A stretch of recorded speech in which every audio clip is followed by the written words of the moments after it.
In a single moment, a large group of Russian soldiers in the forest shifted from maneuvering freely to being surrounded. But this time, the encirclement did not close from the ground. It closed from the sky. As the soldiers began running from one position to another, they may have believed there was still space to escape. Still a direction to change course, still a few seconds to find cover. But above them, Ukrainian FPV drones appeared like an invisible lock, tracking every movement, cutting off one escape route after another, and turning the entire area into a trap where every step increased the chance of being struck. What makes this situation truly alarming is not only the number of soldiers forced into the same area, but the fact that this pursuit shows how the battlefield itself has changed. A large group of troops no longer guarantees safety. In some cases, it can become an even clearer target under constant aerial observation. So what exactly happened to that group of Russian soldiers, and how were Ukrainian FPV drones able to turn a forest into a place with no way out? Stay with Military Force as we take a closer look. Russian infantry were moving between wooded positions, tree lines, and open fields, yet none of those movements were truly hidden. Above them, Ukrainian reconnaissance drones kept constant watch, turning scattered movement on the ground into a visible pattern that could be tracked, updated, and exploited in real time. What might once have looked like routine repositioning inside broken terrain now carried much greater risk, because every short sprint, every pause near cover, and every attempt to shift between improvised shelters could be seen from above and interpreted as part of a larger tactical picture. That is what makes this phase of the fighting so important. The problem is no longer simply whether Russian troops can move from one point to another.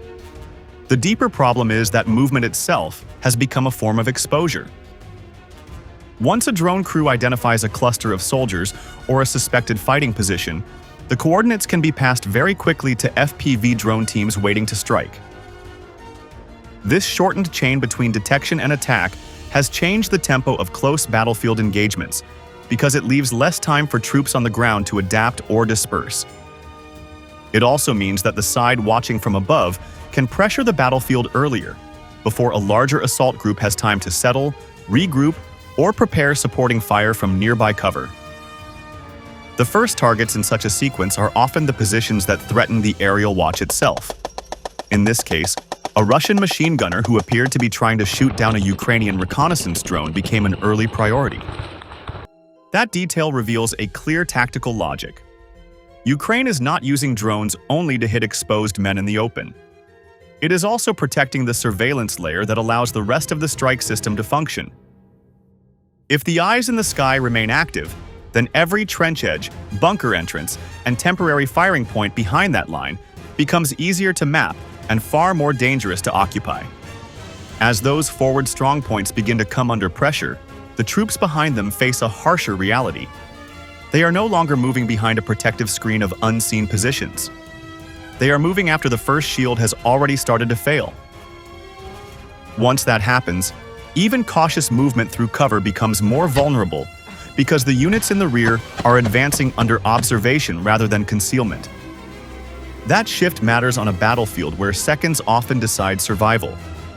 And once those frontline firing points begin to weaken, the infantry groups trying to cross the open ground behind them are drawn into the next stage of the same aerial hunt from above.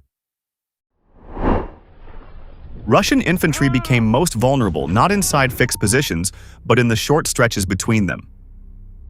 Small groups moving through open ground between tree lines, farm tracks, and field edges were repeatedly exposed to aerial observation at the exact moment when concealment was weakest and cohesion mattered most. On the ground, those crossings may have looked brief and manageable.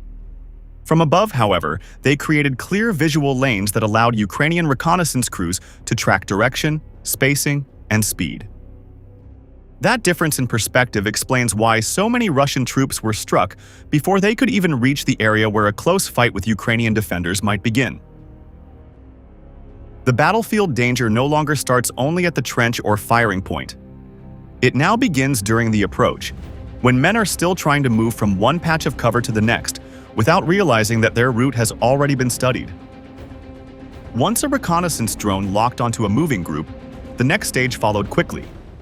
FPV kamikaze drones were directed toward individual soldiers or very small clusters, rather than waiting for a larger concentration to form. This gave Ukrainian operators an important battlefield advantage. Instead of searching for one dramatic strike against a massed assault, they could break the attack apart piece by piece. A squad crossing a dirt road, 2 men moving along a field boundary, or a few soldiers trying to close the final distance to cover could each become separate targets within the same engagement cycle.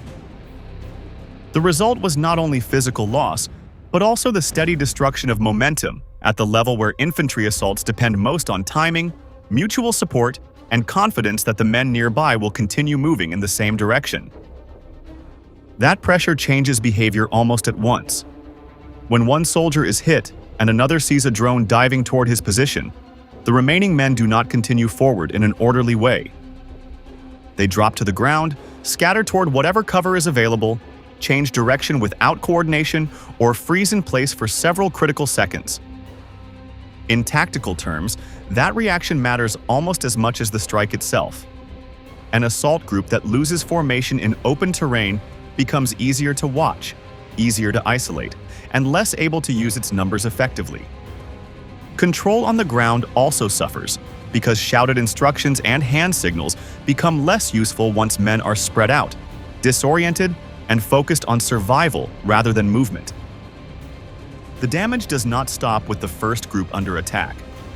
When one element is halted in the open, the units following behind lose rhythm as well. They no longer have a clear lead element to guide the route, absorb the first contact, or establish the next point of pressure. In practice, this means the assault wave begins to stretch and fragment before it reaches Ukrainian positions. Some troops slow down. Others hesitate at the last cover line. Others drift away from the original axis of advance. That is why these drone attacks matter beyond the footage of individual hits. Ukraine is intercepting Russian infantry during the approach, not after contact has already formed at the defensive line.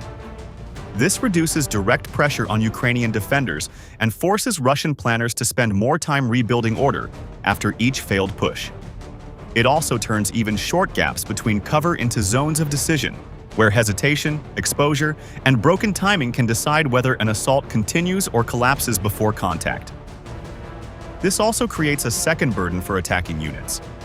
Men forced to stop in exposed ground remain visible longer, while officers lose the ability to move reserves with confidence. In that sense, each interrupted crossing is not just a failed step forward, it becomes a warning for others behind it. But breaking the movement of infantry is only one part of the picture, because the same pressure is also shifting toward the armored vehicles that shield and support these assault groups in the same contested approach corridors ahead. In another sector of the fighting, Ukrainian FPV drones shifted from exposed infantry to the armored vehicles that kept the Russian assault moving. A strike hit a BMP that was supporting advancing troops, and that detail matters because such vehicles do far more than carry soldiers from one point to another. A BMP offers short-range fire support, some protection during movement, and a mobile center around which an assault group can organize itself while approaching a defended line.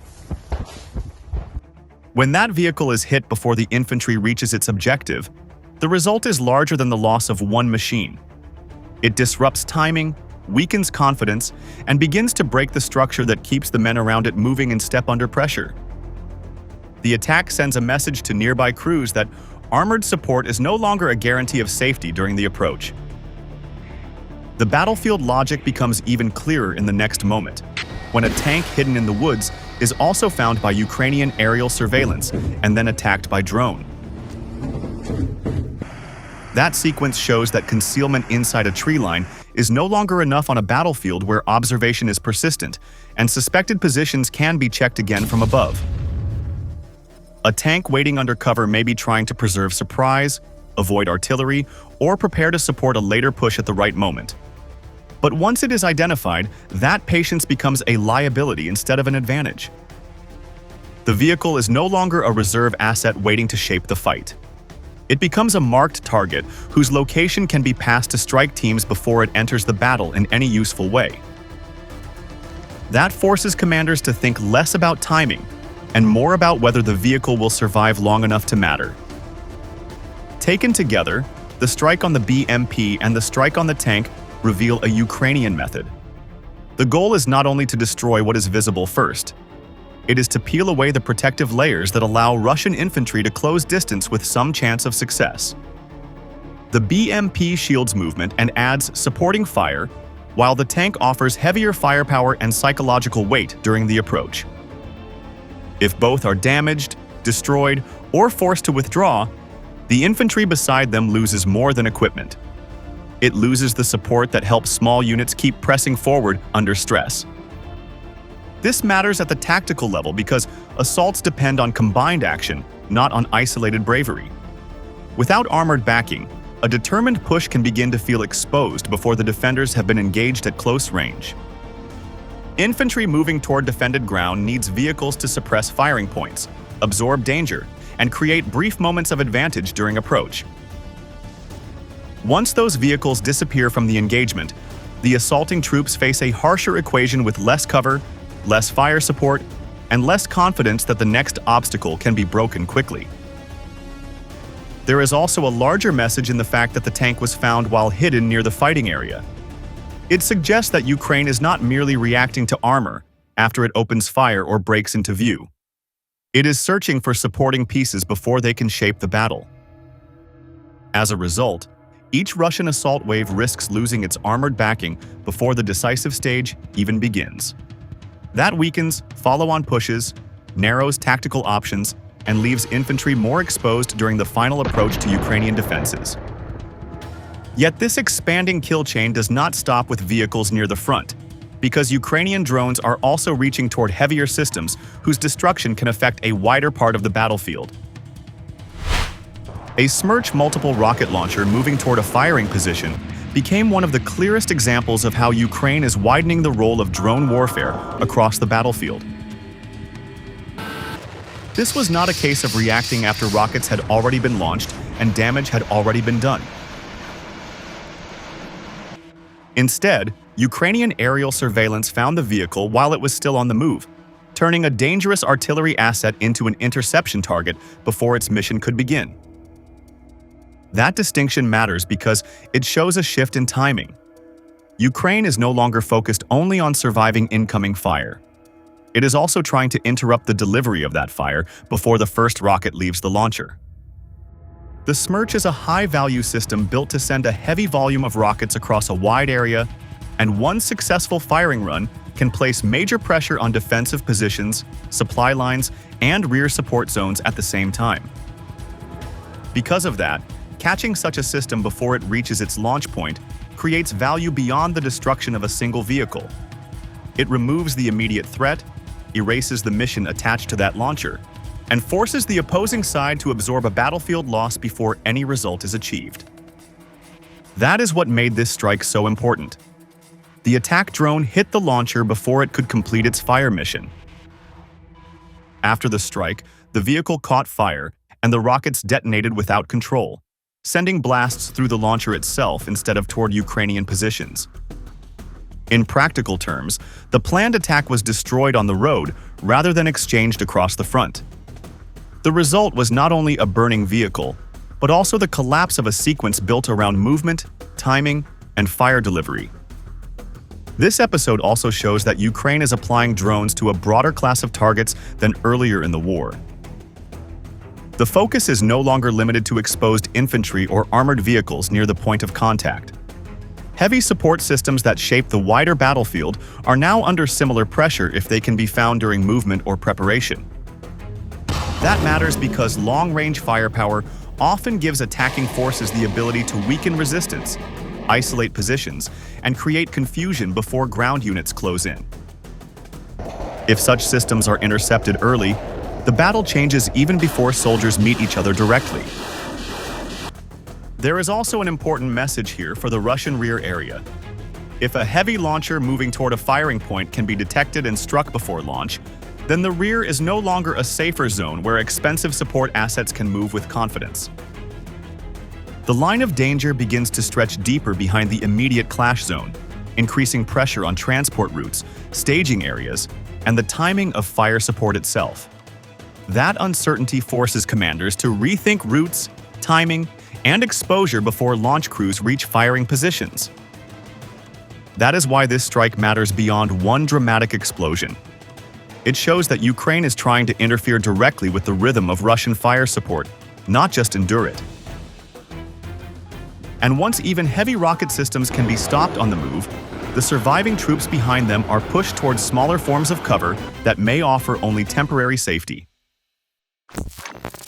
After assault movements were disrupted in the approach zone, some Russian soldiers tried to survive by disappearing into the smallest forms of cover they could find. They slipped into bushes, drainage pipes, shallow recesses, roadside hollows, and small temporary shelters that might once have offered a short chance to avoid fire. On an older battlefield, such places could buy time. On this battlefield, they often only delay detection. The problem is not simply that hiding places have become weaker. The problem is that aerial observation can remain over the area long enough to notice the moment a man dives into cover, the movement of branches, or the unusual shape of disturbed ground near an improvised position. That changes the value of concealment itself. A place that looks acceptable from ground level may look suspicious from above, especially when drone crews have already tracked the route that led a soldier there. Once a hiding point is identified, the next step follows quickly. An FPV drone can be guided directly toward the position, turning what had seemed like temporary refuge into a fixed point of danger. That sharply shortens the distance between escape and destruction. A soldier who survives the first phase of contact may still be exposed moments later, not because he moved again, but because his last visible position has already been marked. This is one of the most important changes in the current battlefield environment. Survival no longer depends only on finding cover before incoming fire arrives. It depends on whether the opposing side keeps uninterrupted observation from above after movement ends. If that watch remains active, then even brief shelter may lose value very quickly. That reality forces soldiers to question every instinct that once guided survival under direct battlefield pressure. That creates a severe psychological burden for infantry. A soldier under pressure can no longer assume that reaching a bush, a culvert, or a shallow dugout means safety, even for a short period. Instead, each hiding place may feel like a trap that buys seconds rather than protection. This affects behavior in ways that matter beyond the individual strike. Men forced into poor shelter may hesitate to move again, but remaining still may also increase danger if the drone crew is already studying the site. That tension erodes confidence and makes battlefield decisions slower, more fearful, and less organized. It also means that surviving an initial attack does not restore control. The threat continues overhead, searching for the next sign that confirms the target. The result is exhaustion before the next order can even be followed. In that environment, concealment stops being a reliable shield and becomes a fragile gamble. That is why these moments matter so much. They show a battlefield where even the smallest pause can become fatal under constant aerial watch. And once individual soldiers can no longer rely on short-term hiding places, the small vehicles used for supply, movement, and battlefield rhythm become even more exposed to the same cycle of detection and attack. Small vehicles such as off-road buggies, supply robots, and motorcycles may look minor beside tanks or rocket launchers, but on a modern battlefield, they carry a larger role than their size suggests. These platforms help move men, ammunition, water, fuel, and other essentials across short and dangerous distances where larger vehicles are easier to detect and slower to reposition under pressure. That makes them part of the daily support system that keeps an assault force active between larger attacks and failed pushes. When Ukrainian UAV and FPV drone crews hunt these targets, they are not merely chasing easy kills or burning abandoned equipment for effect.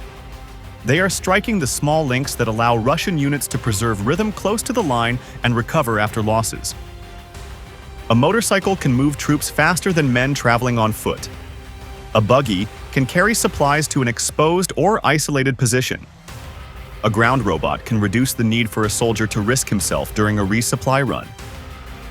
That is why their destruction matters more than it first appears. Once these vehicles are detected on dirt tracks, in open fields, or near forest edges, their chances of survival are low because they lack armor and meaningful protection against a drone already diving toward the target.